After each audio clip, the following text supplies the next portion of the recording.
Hello, my friends. It's Ranger Russ from the Meggs Point Nature Center.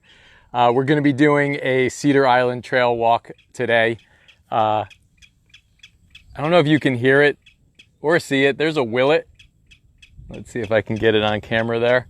On that rock back there. I got out here a little early.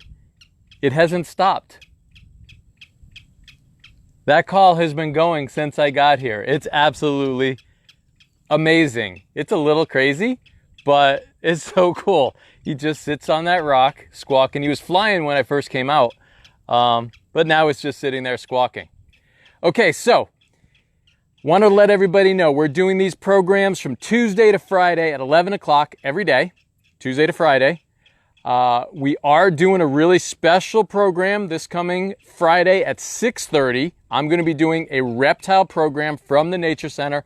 We'll talk about reptiles from Connecticut. Then the following Friday, we're going to be doing an amphibian talk.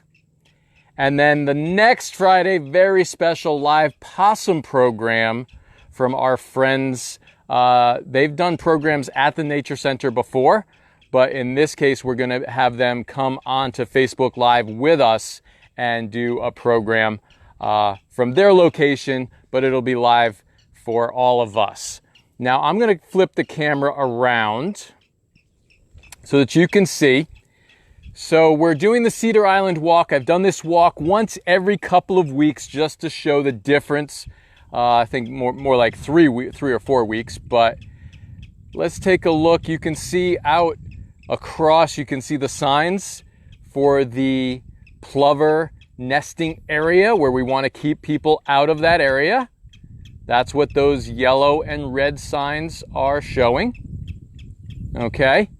And then beyond that, you can see there's a lot of green. There's a lot of grasses growing out there that weren't growing out there the last time I did this walk.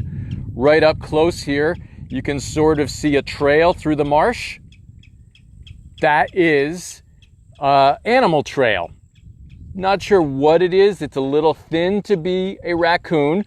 So I'm going to guess it's probably a weasel or a mink or something skinny like that. Could even be a rat.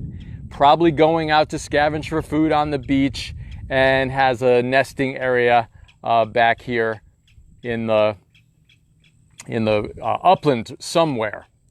So you can look out over there. Now it is a hot day here at Hammonasset.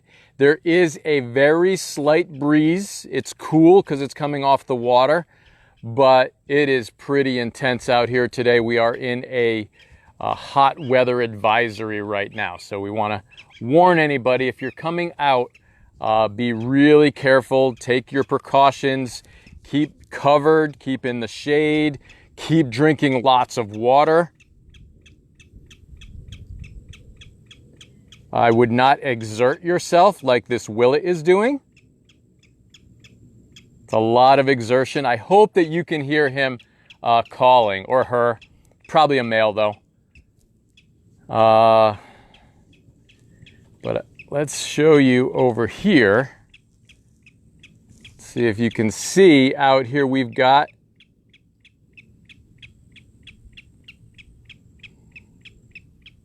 I don't know if you can see, there are some egrets out there. Look like snowy egrets because they're smaller egrets.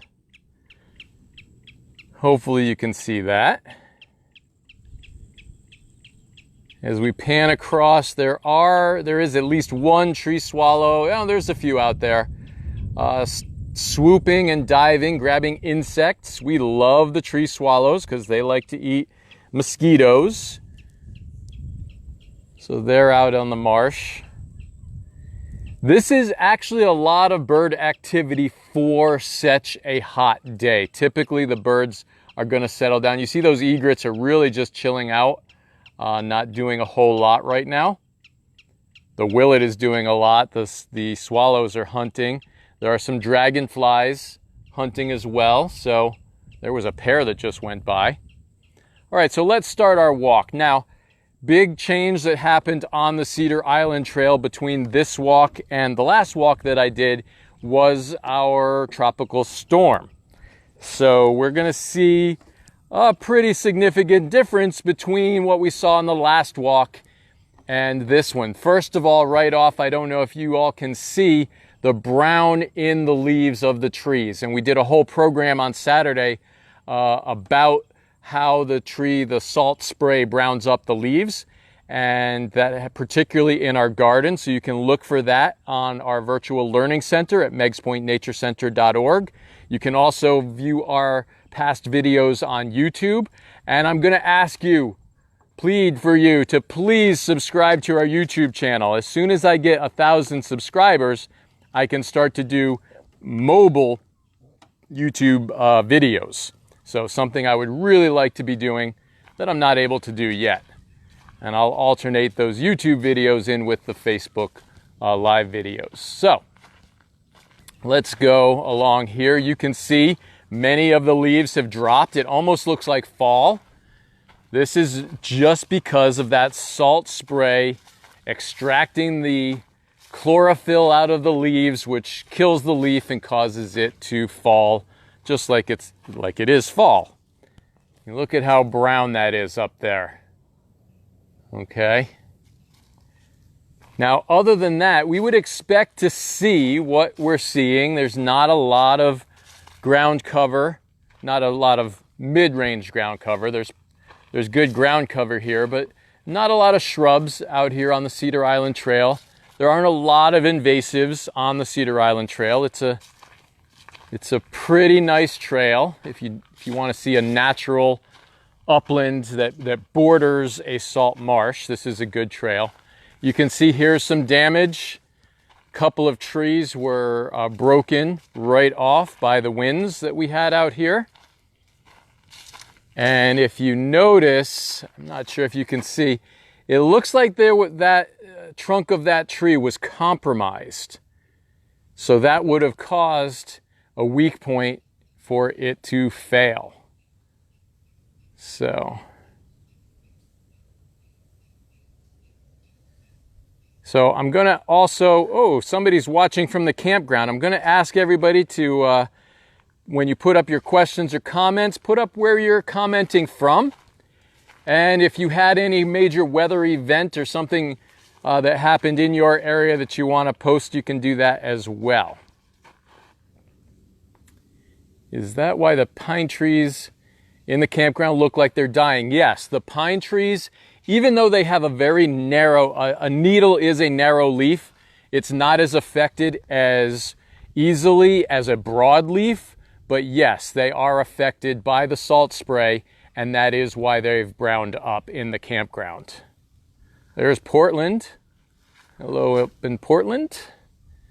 So those two, both oak trees, and it looks like they're both, red oaks. All right, so we're gonna pan back over and look up the trail, and you're gonna see, look at how brown that is. So this doesn't give us a lot of hope for nice fall foliage this coming fall with the amount of damage that was done. Now, we might be early enough that these plants begin to relief, or we may be that this is just, they're gonna start to shut down and we don't get anything further for the year. Got some goldenrod growing over here. A little bit of browning on the goldenrod, but still some flowers, which I like to see. The ferns were hit pretty hard too. I'm seeing some brown. Let's go down here and we're going to look at some browning on the ferns as well. Okay. Hello, Old Saybrook. I know Old Saybrook had some pretty intense winds over there, probably more than we had here. It seemed like the cells went right over Old Saybrook and Westbrook, just east of me here. I did make a few videos of the storm from the Nature Center and the park, so you can go and look at those. We might try and link them all together so that you can watch them all at once, or you can just watch them separately if you prefer. So again, lots of browning here. So there's actually a little bit of trail erosion here as well, and that's Probably not from this past storm. We did not get a lot of rain associated with this storm. So it's probably over time, just the rains that we have had causing that erosion. Here's another tree. It's topped right about there. You can see, broken right off. Doesn't look like any rot or anything that would have caused it to weaken or damage, but for some reason that one snapped off. It is difficult to say sometimes what causes a tree to break. All the trees around and maybe a rotten tree right next to a healthy looking tree, and the healthy one breaks off, or what you think is a healthy one. Sometimes inside there's something hidden that you can't really tell. And sometimes it's just that tree had the right angle of wind and just took it down. So here we've got another set of branches that came to, actually, nope. So I'm gonna go in the back here and take a look at this, because this is not a broken off tree. This is something that happens along the shore. And this actually, it's an uprooted tree. And this very often is associated with wet soil. So when the soil gets really moist, these trees the roots won't be able to grab on. It's soft and the tree will blow over. In this case, again, not a lot of rain, but what happens here is you end up with a shallower root system, which causes the tree to topple more easily. So if we look under here, I always love to do this. If you look under these uprooted trees, look at what you notice. Right off the bat, you can see rocks that are held aloft by the roots. Is that the coolest thing? Now, it's awful to see this beautiful, healthy white oak tree toppled over, but the roots and the rocks, they tell a story under here. You can actually see here is a bit of fungus or some kind of root rot. There's a little black on there. Shouldn't be there.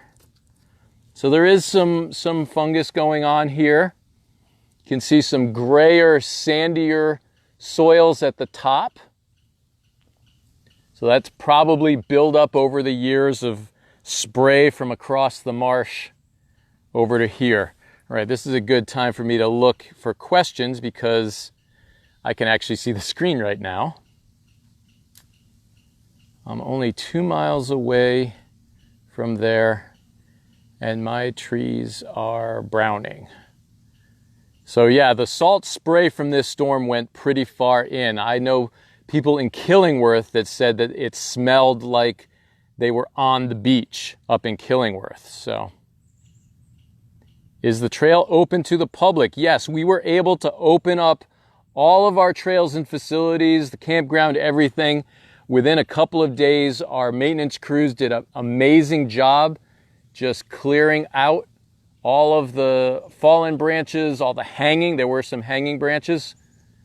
I don't know if you can see, there's a dragonfly here. It just got buzzed and chased off by another dragonfly. I love dragonflies, and I don't know, this is a yellow dragonfly. I don't know that I've ever seen a yellow dragonfly. Hello, Cromwell. Carol noticed the smell as well. So, all right. Dragonflies, you can tell dragonflies from damselflies because when they are landed, their wings are outstretched. Damselflies fold their wings behind them. And I did a program on dragon and damselflies, so you can go back through the archive and look that up. We have a really great search engine now on our virtual learning center. There's another dragonfly that chased that one away.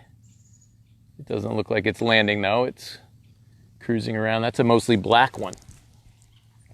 So you can search our programs by topics and if it's a live animal versus another type of a program. All right, now this tree here is standing and doesn't look like any breaking, but if you look here, excuse me, you can see the outer layer of bark here has a little bit of rot and is falling away. The inner is exposed here. Now, I believe it's 25%. If there's 25% of the outer bark that's intact and the inside is completely rotten, the tree can still stand and it can still be green. I'll check that number though. It may be greater than 25%, but the tree can sustain itself because the nutrients are flowing through the outer layer of bark. The heartwood, the inner bark, is just for strength. It just holds the tree up. And it doesn't need a whole lot of that to hold it up. A tree is a pretty well-built buttress or pillar. So it holds itself up really well. And the nutrients can exchange. They can go back up, so the roots will take up water and the leaves will send nutrients down to the roots. And that exchange happens just in the outer layer of bark. So if that outer layer is intact, it'll still be a green, healthy tree on the top, even though there could be a point of rotting.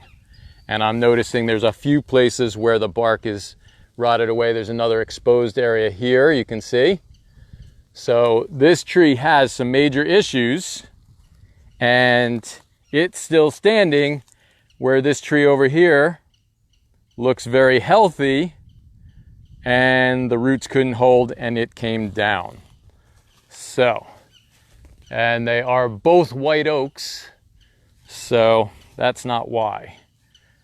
Some trees are more fragile than others, like a tulip. Those are pretty brittle and can come down much more readily than others. So we're coming up on another willet that's just sitting there singing out its song.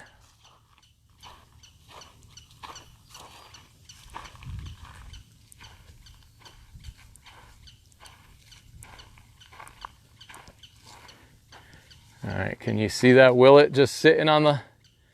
That's an old osprey platform pole. Now we've got a bat box on it, and the willet has picked a really great place to project its voice out and announce its territory. So, pretty cool that it's able to do that. We've got some high tide bush, which I believe this is not actually, this is the other ground sorrel, I think is that one. I get the high tide bush and the marsh alder and the ground sorrel mixed up, and then people use high tide bush for both of those, so it confuses me even more. Oh, look at all this. Look at what we have. I don't know if it'll show up. Dragonflies. There must be 25 or more dragonflies all around this whole area. They're zooming and zigzagging, and they're small, so they don't show up very well. Hopefully you can see them.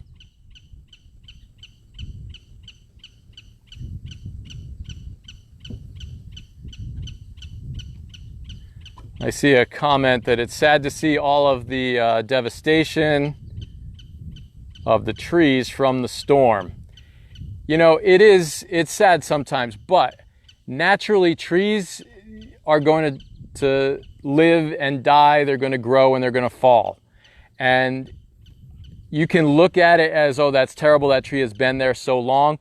Or you can look at it as an opportunity for habitat change. So that area is now going to be a little cleared out. You're going to get some more of the understory growth, and you're going to get a slightly different habitat, which increases your species diversity. So it can be an acceptable loss if you look at it that way. All right, I just saw a shadow of a big bird fly over, and I missed the bird. I think it was a gull though. All right, I'm not really sure if you can see the dragonflies. Oh, this is so awesome. I wish that you could see this. If we look right here, if you look on the tops of these Phragmites, there's little dragonflies landing right on the tip. Right on the tips. There's 1, 2, 3, 4 of them on the tips of the Phragmites. The dead Phragmites that's right in front of me. I'm going to try and zoom in. Again, it's really bright now, so I can't really see what I'm pointing the camera at, but hopefully you can see that.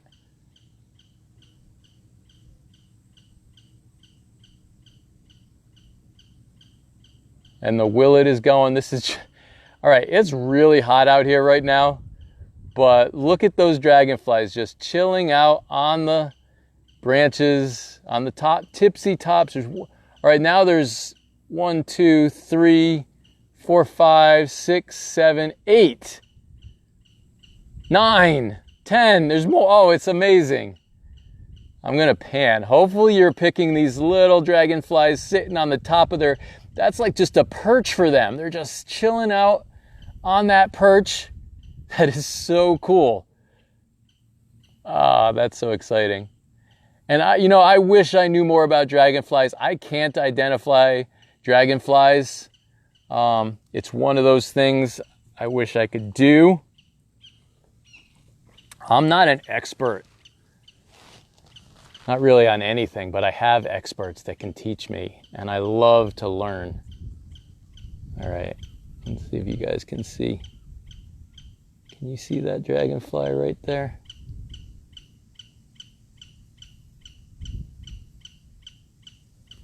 All right, let's zoom out. Or zoom back. There we go.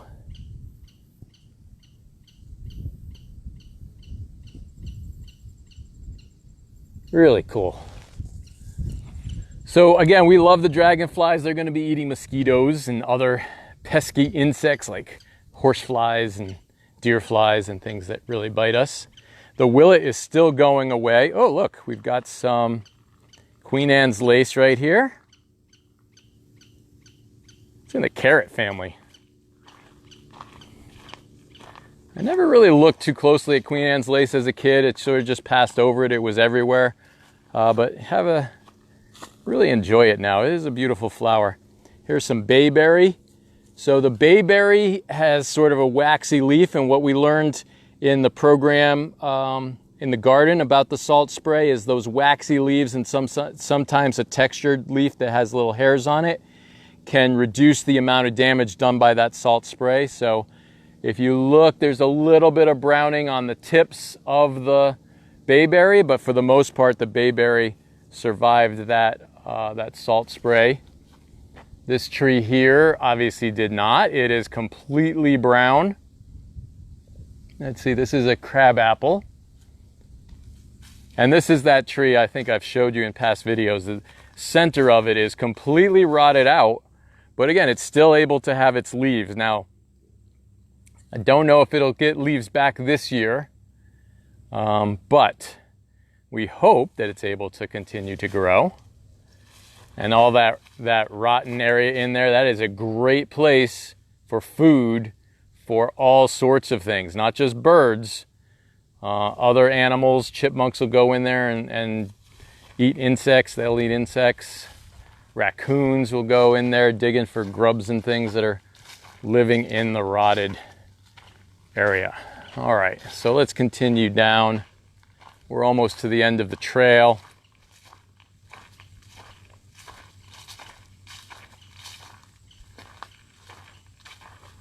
Let's take a pause. I can see the screen again, so. Are they black? I think you're asking about the dragonflies, and they are.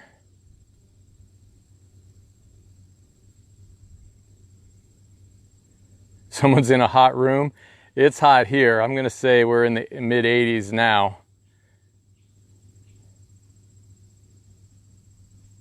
Trees at the surf club have brown leaves. Yep, they're browning because of that salt spray. With the winds that we had, it was just blowing, and the wave, big waves and winds. So winds cause waves, but when those waves get high, it's easier for the wind to take the spray off of them and blow it far inland. And with the winds that we had, they were blowing pretty far inland. Let's see, this tree, is this a new tree that's down over here? No, this one, I've showed you this one, and actually you can tell just by looking at that cross section, it's already started to get a little mildewy mold on there. So this is an old cut. This tree came down, and I'm pretty sure I showed you it last time.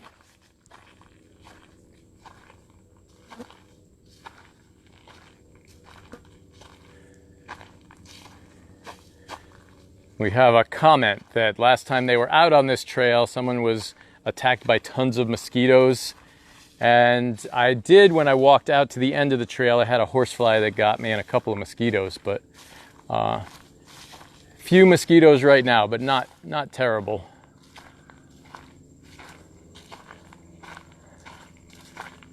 All right, what do we have here? Here's a little flower. Looks kind of like Joe Pye weed, but the leaf, I'm not sure. Joe Pye weed, we have pink Joe Pye weed, and I know it comes in paler white. I think this is Joe Pye weed. We'll have to get all of you botanists out there to tell me what flower that is. But I'm thinking it's Joe Pye weed. There's a lot of it in here. Let's continue down. I think there's a few more trees that came down. Yeah, there's up here we had a few more trees that came out. So again, it's sad to see trees down, but it's not the end of the world. It just gives opportunity for nature to change and re-nourish itself. So here we've got a couple of sassafras trees. This is one of those trees that are more brittle than the oaks and the maples. So they get snapped off easier than oaks and maples do. But we do have, actually, let's pan over here, there's quite a few sassafras, and it only looks like the top of that one is completely gone. So it only looks like 2 of them came down in the storm, even though they're a more brittle tree.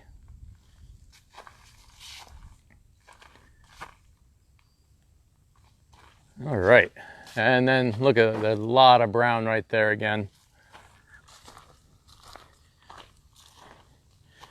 I'm going to be really curious to see what happens with this browning in the next few weeks. So we will definitely do the Cedar Island Trail again. Again, you can see all of our videos on megspointnaturecenter.org's virtual learning center. You can visit YouTube. You can always go back through Facebook and look at the past videos. I encourage you to like us and follow us on Facebook, subscribe to our YouTube channel, and continue to check in at the Nature Center for more things. You can get an app that tells you what the flower is by the leaf. Yes, you can. There are a couple of apps. That's my mom that said that. There are a couple of apps that you can get. I can't do it though while I'm doing Facebook Live. So maybe I'll go back and take a picture and see what it comes up with. We can post it with the video. So again, Tuesday through Friday, 11 o'clock, these programs will continue.